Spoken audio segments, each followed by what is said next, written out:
Hey everybody, welcome back to History Student Reacts. Today we'll be watching Battle of Dorylaeum 1097 by Kings and Generals. So this is the next video in Kings and Generals series on the First Crusade. In the last episode, we finally saw the Crusaders getting some W's. Throughout the series, things have not really gone so well for the Crusaders. They faced a lot of failures, and they have been pretty distracted from the main goal. But finally, in the last one, we saw them taking some wins against the Turks, which is, what they set out to do.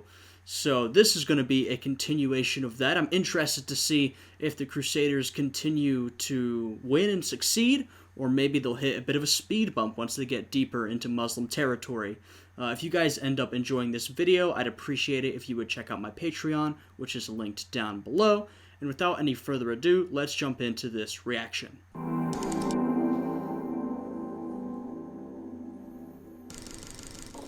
In our last episode on the First Crusade, we covered the successful siege of Nicaea, during which the collaboration of Latin and Byzantine armies, under the supervision of Alexios Komnenos, resulted in the first major victory for the Crusaders.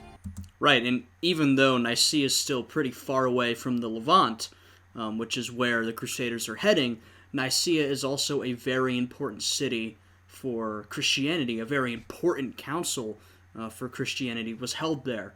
So, that was a big victory, despite the fact that it's still pretty far from their eventual goal. The Seljuk Sultan, Kilij Arslan, lost his treasury, family, and capital. But now he was getting ready to meet his enemy in the dangerous plains of Anatolia, leading to the Battle of Dorylaeum in 1097. You might be thinking, why didn't they just chill out and avoid all this general misery? Well, it's not that easy even today, but at least now you can take better control of your mental state using our sponsor, Endel. Would have been nice if they had just chilled out.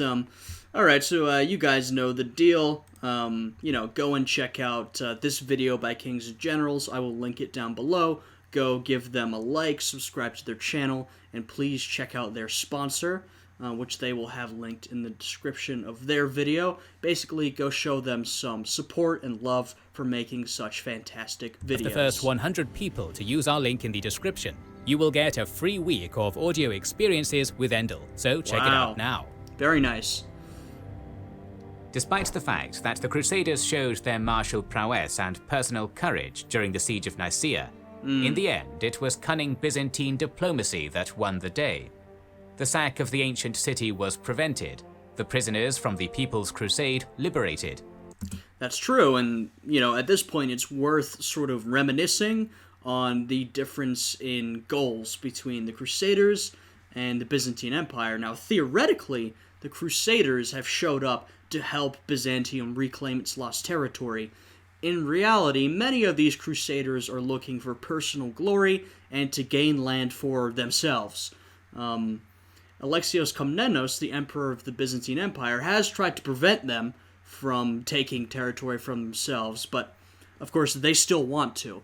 And so in the siege of Nicaea, the Crusaders, if they got in while they were besieging the city, probably would have massacred it and, probably committed a lot of destruction.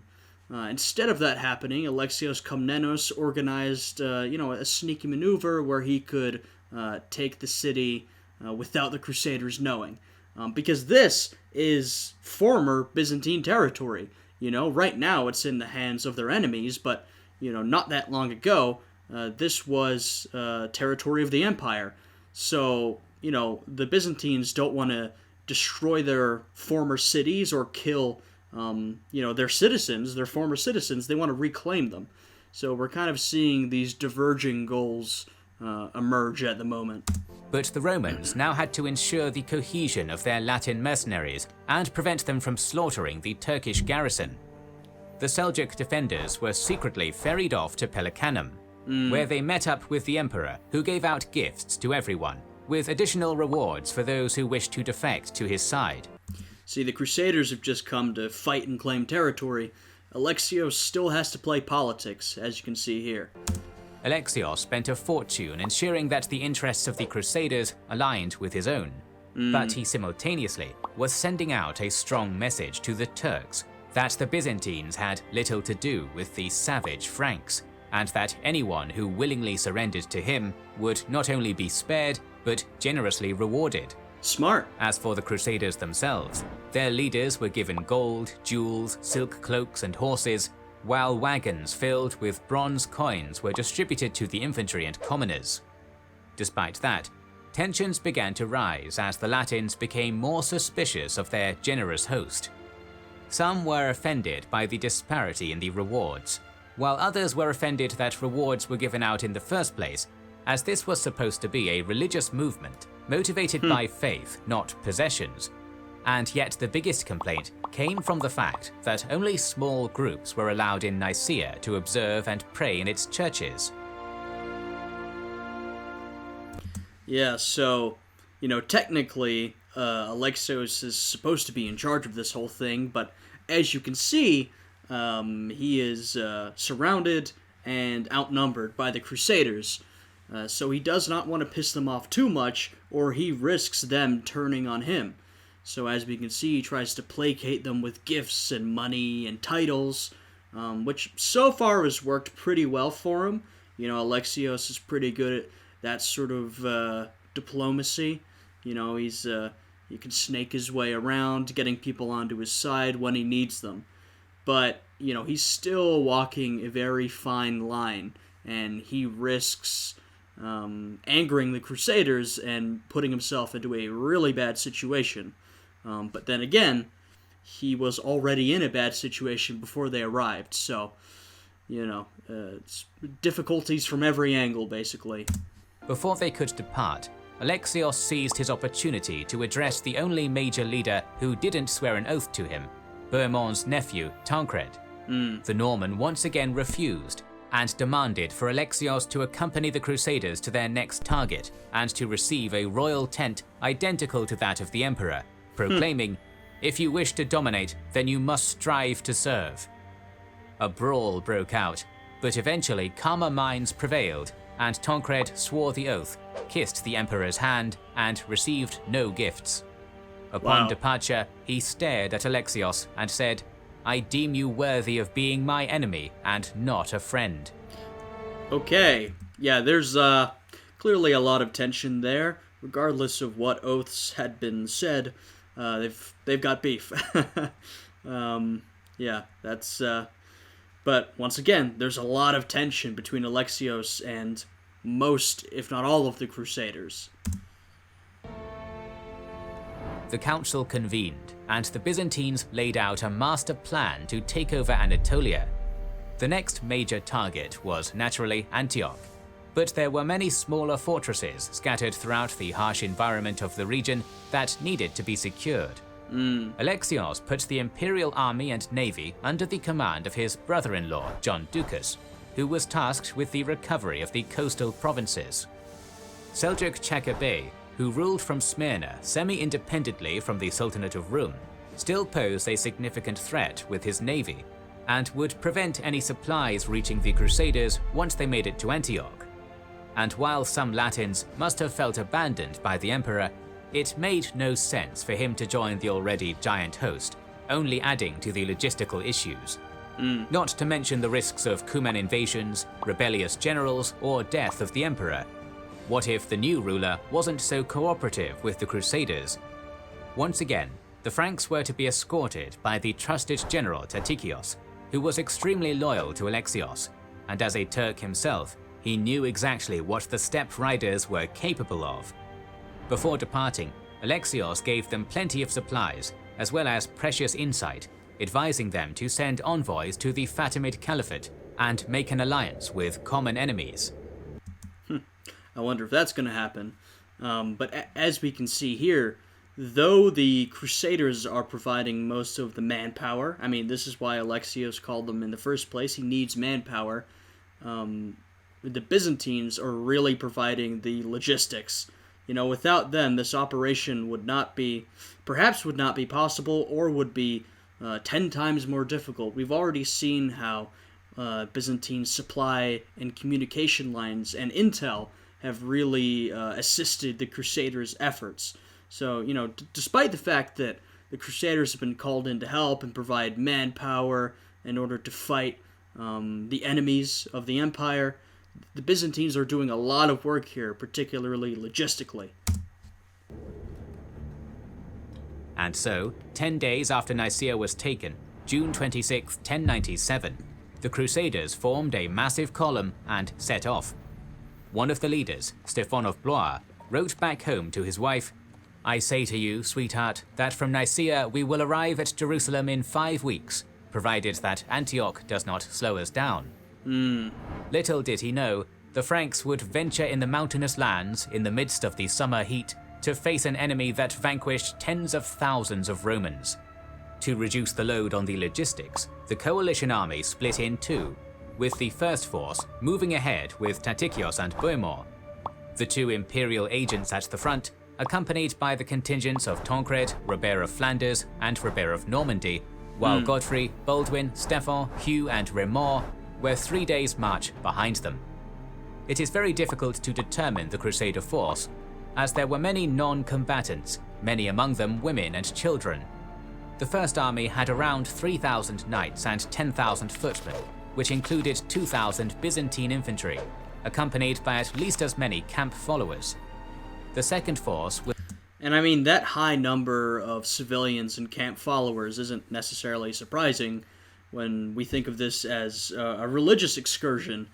I mean, a lot of this is clearly politics and power, but it's also masked in a religious explanation. And some people, maybe a lot of people, particularly those who just tagged along, probably legitimately believed the religious motivations behind the Crusades. And so that explains why you have so many people coming along, even though they're not necessarily ready to fight. This is perhaps a sort of pilgrimage for them to the Holy Land.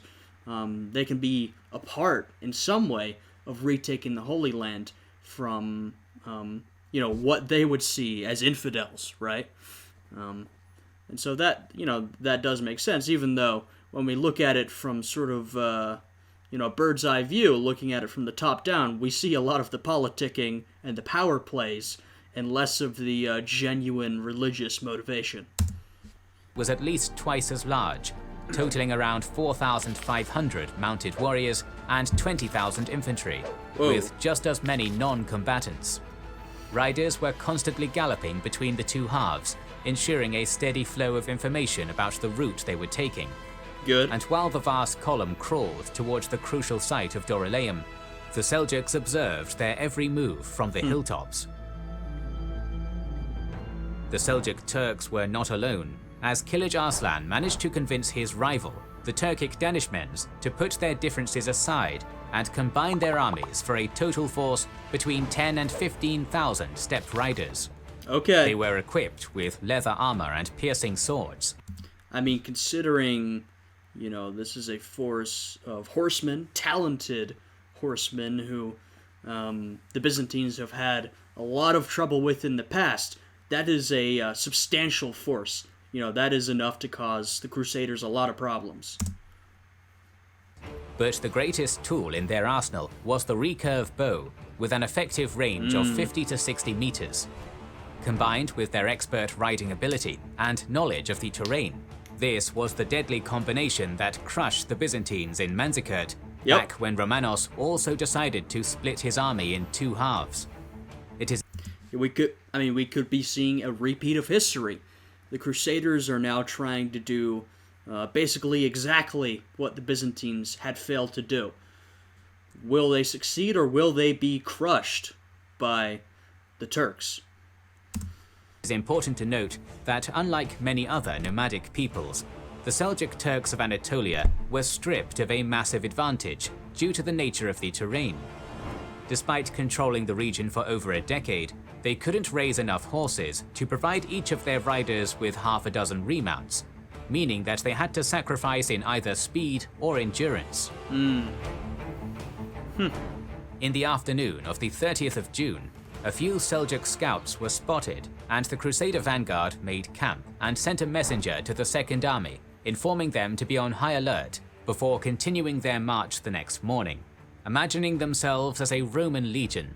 Weapons taken up, trumpets sounding, arranged against the enemy in wings, centurions leading cohorts and centuries, standards raised. In an orderly fashion, we began to set forth. I mean, that's sort of a fun cosplay. No, but I mean, I get it. I'm sure there was some thought of the legacy of the Roman Empire.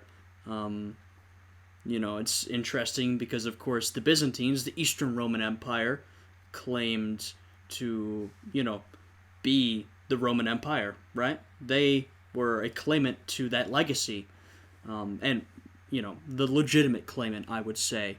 But, the Western Christians, with the Holy Roman Empire and the Church, also were a claimant to the legacy of Rome.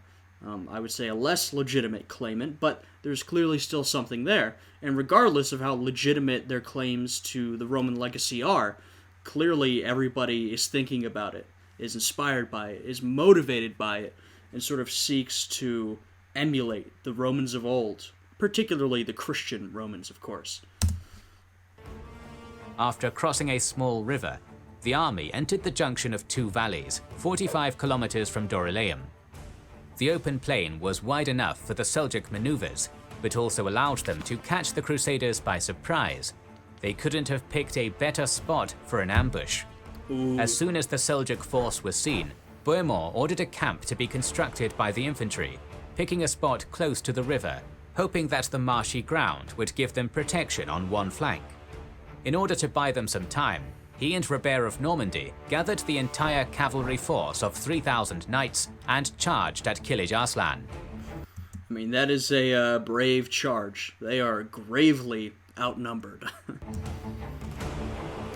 The fighting raged for almost an hour, but the light cavalry overwhelmed the Latin nobility, sending them back towards the makeshift camp, where some dug trenches, while the non-combatants and baggage train were directed towards the center. Hundreds of troops that were between the two Crusader armies poured into the battlefield, completely unaware of the ongoing battle, before they were captured or killed. Bohemond and Robert ordered their entire force to dismount and positioned the heavily armored cavalrymen to hold the vanguard and withstand volley after volley. There were no walls, just a mass of people in chain armor in the summer heat. Yeah, I mean, you're getting a good look at the differences between the two forces. The Turks are these light cavalry. They're quick, they're masters of riding, and they're very talented with their bows. The Crusaders, on the other hand, are much more heavily armored. Their cavalry is heavy. They have these heavily armored knights. And so, in a situation like this, they've made the choice that, it's better to just take the fire. We think we can sustain it because we are, sort of a more heavily armored, sedentary force. We can't move as fast, we can't retreat or attack as fast, but we can take more damage. And so this is sort of a good look at those differences. Holding together against these circling nomads who tried to pick them off one at a time, screaming and taunting in the hope they would turn their back and flee. One eyewitness reports, "They encircled us on all sides, engaging at close quarters and throwing darts and spears and firing arrows wondrously far and wide. They howled and shrieked and shouted, making a devilish noise in their high voices, crying and shouting like demons." One particular Frankish knight called Robert of Paris, with a notorious background, was one of the first casualties. Back at Constantinople, he mocked the emperor by sitting on his imperial seat. Wow. Instead of punishing him, Alexios invited him for a drink and explained they were allies, advising him to never chase their nomadic common enemy.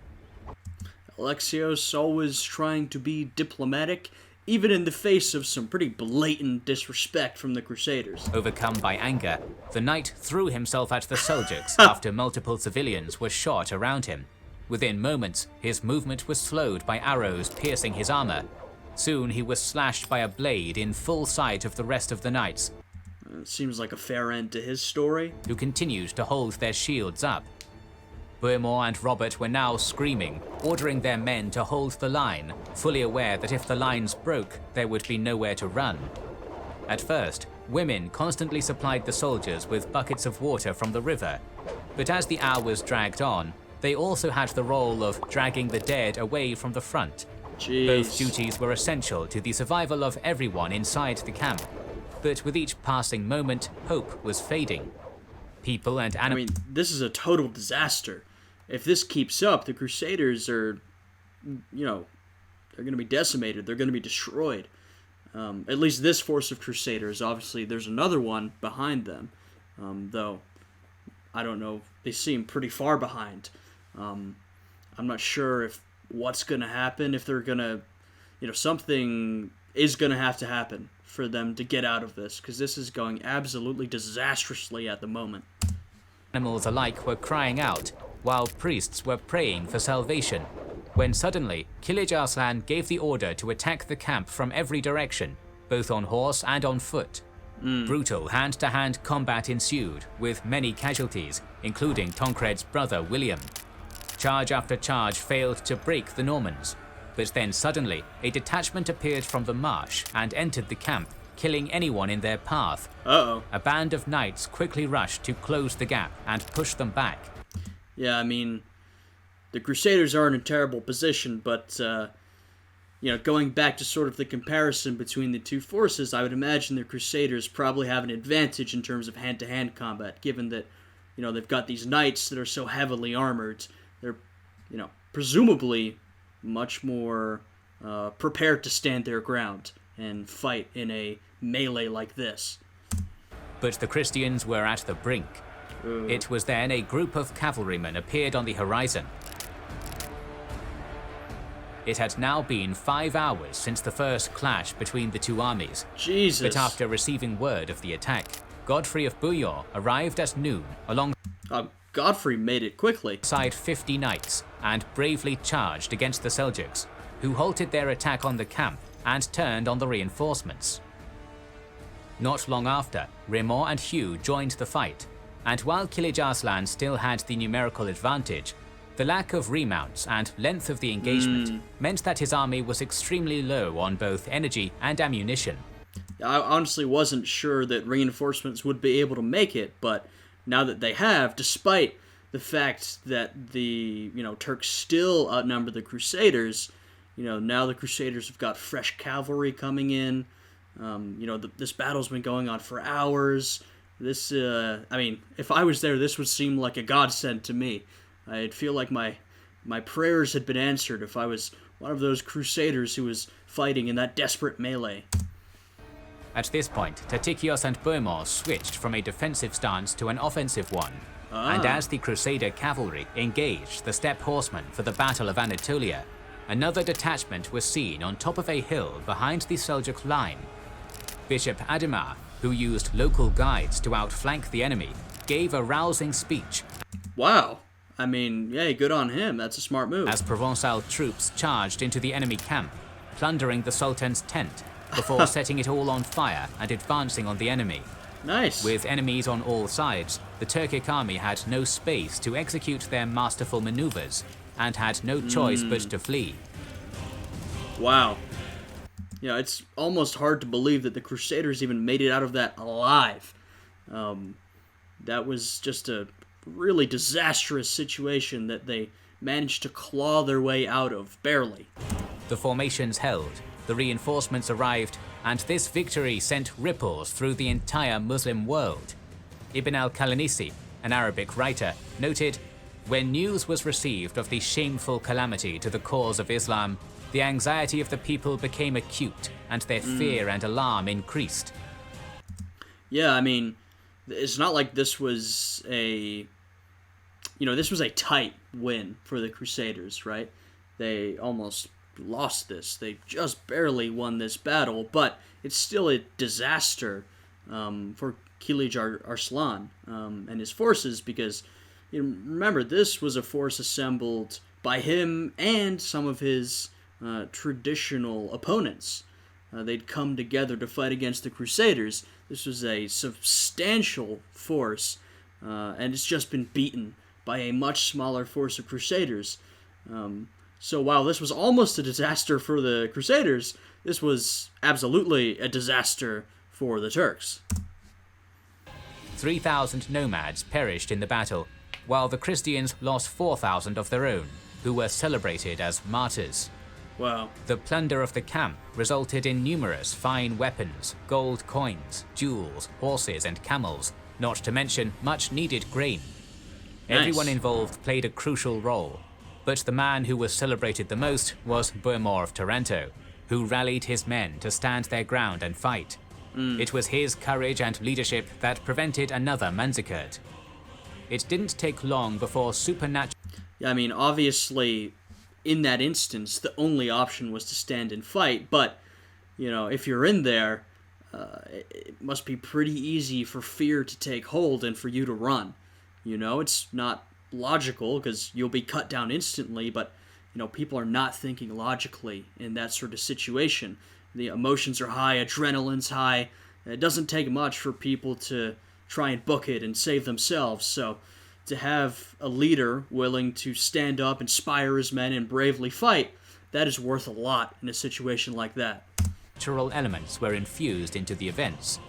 Seljuk deserters swore that they had seen 2 horsemen with shimmering weapons and of wondrous appearance riding ahead of our army, menacing the enemy such that they allowed them no opportunity for fighting. Christian chroniclers later wrote that God sent 3 saints, George, Demetrius and Theodore, traditionally connected with the Orthodox Church, to save the Crusaders from doom. When the army broke camp on July 4th, they observed that the road was littered with dead horses and Seljuks, which they took as evidence of the saints charging after the routed enemy. Yeah, I mean, look, you know, obviously that's not true, but, you know, you've just had this almost disastrous situation that you've just barely escaped, and like I said, if I was one of those men, I would feel like the arrival of reinforcements was a godsend. So I'm not surprised that this was turned into a bit of religious propaganda. I'm sure a lot of the men there on the ground genuinely believed that they had been rescued, you know, by God or you know, by saints. That's, you know, that makes sense from their position, I think. The further the army moved away from Constantinople, the more biblical elements were infused into their beliefs and actions, the boundaries between both worlds slowly evaporating. That also makes sense, and the idea of, you know, as we get closer to the Holy Land, you know, everything gets more religious, there's more interference from God, we see, you know, evidence of God in this real-life scenario. So just based on the mindset that many of these people were in, like I said, that makes sense. You know, the closer they get to the Holy Land, the more they're going to think of stuff like that. News quickly reached Alexios, who immediately sent out his forces against Chaka. One army moved towards Abydos, while the main force marched up the Meander Valley. At the same time, the Byzantine navy sailed directly towards Smyrna, with Chaka's daughter on board as a gesture of good faith. Unbeknownst to the Byzantines, Chaka had recently fled his capital to meet up with Kilij Arslan, who personally executed him because of a growing mistrust, further destabilizing Western Anatolia. As in every other city, the Seljuks were a minority and couldn't hope to hold out, so they surrendered. And right, and that, well, once again, Alexios is doing exactly what he called this crusade for. He's reclaiming his territory. And 2, you know, they made the point that I made earlier, which is all of this territory once, not that long ago, belonged to the Byzantines, to the Eastern Roman Empire.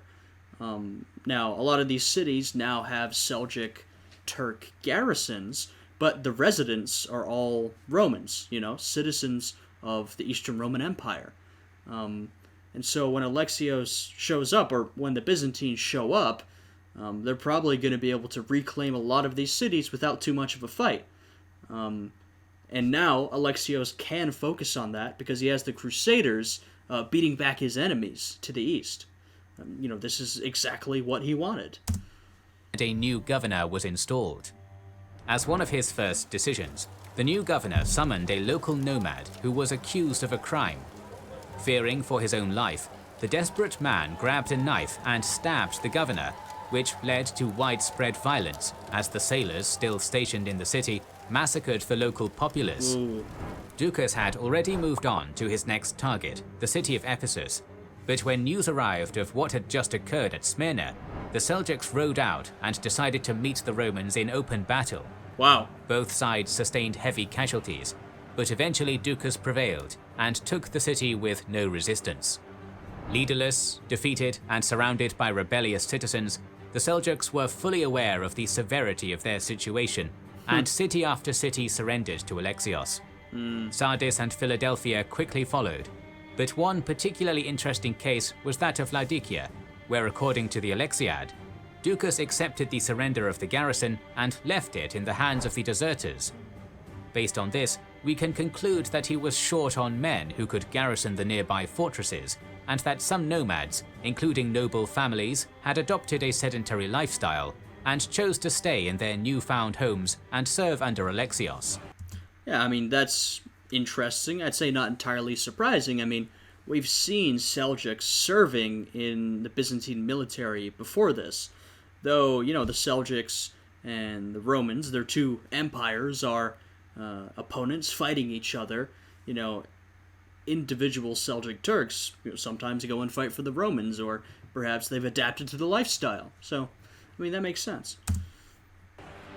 By the end of 1097, the emperor signed a truce with Kilij Arslan, having regained most of Anatolia, fulfilling the dream of his generation. I mean, yeah, that's got to be a big victory. A lot of times we look at the Eastern Roman Empire over the roughly 1,000 years it existed, I guess you could say, and we see a continual decline, losing more and more territory over time. Alexios Komnenos has just regained territory. For the Byzantines, that is certainly a cause for celebration. But the campaign was far from over, and it didn't take long for the high morale of the Crusaders to evaporate as they made their way across the plateau. Tatikios led the crossing, which took place in mid-July, with temperatures reaching over 30 degrees Celsius.